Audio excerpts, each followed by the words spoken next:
early in our training as master students, this would have been like 1982, I think, maybe 1983, our professor brought in a book by Steve DeShazer. It was his first book, and I can't remember the name. Patterns. Is that the first one? The one that's kind of, he got a yellow jacket, patterns of brief therapy, something like that. But it was his first one in the early 80s. And we were fascinated by it, and we started experimenting with some of the interventions that he was talking about, and found that they were doing the same things that he did. When you ask people to go home and think about what they want to keep, they come back and they report changes in what they had brought as a concern or a complaint. And we hadn't asked them to do that, but that's what they talked about. So it was really nice, and it fit my personality a lot in kind of a paradoxical way, because I am actually a rather negative and cynical kind of person. I can be very cynical. And so it was useful to me to study an approach that took me away from the cynicism so that I could actually be helpful to families instead of taking them down a path of, oh my gosh, life could be so much worse. Let me tell you about how life could be worse. Because that's not helpful. And I found that because Insoo and Steve were trained at the Mental Research Institute in what was then called strategic family therapy or problem-solving therapy. And it came from cybernetics and the study of systems, that it really is an approach that uses a paradigm of systems or family therapy at the same time. So I've always put those two together. As far as I'm concerned, Insoo always talked about relationship questions, and that was because a person's context is a part of who they are, and so it needs to be a part of solutions.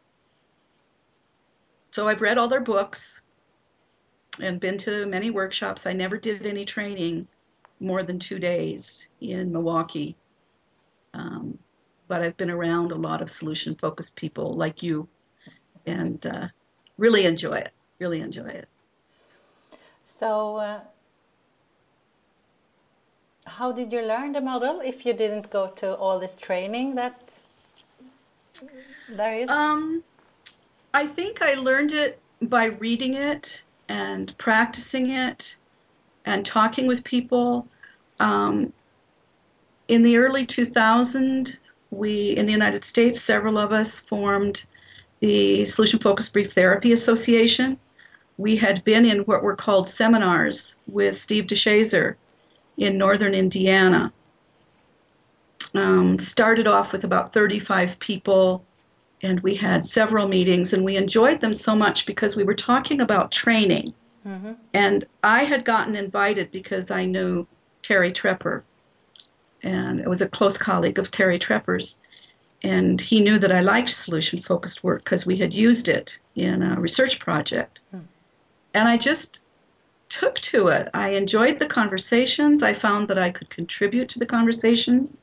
We did some role plays. And then we decided that we wanted to keep doing it, but in order to do that, we needed to have some sort of organization and a conference. So I've been, of course, to all of the SFBTA conferences. 2003 was the first one, and been to all of those trainings and workshops, and just been in lots of conversations. I'm on the board of directors.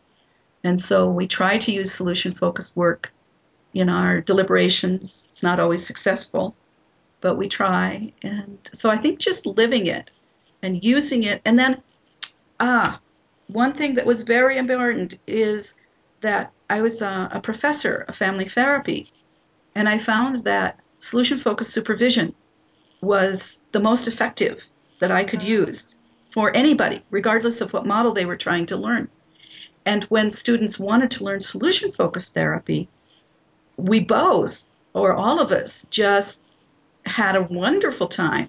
And so I think that training people in it and having the kind of collaboration that's required for good training has helped me appreciate the approach more and to teach it better, supervise it better.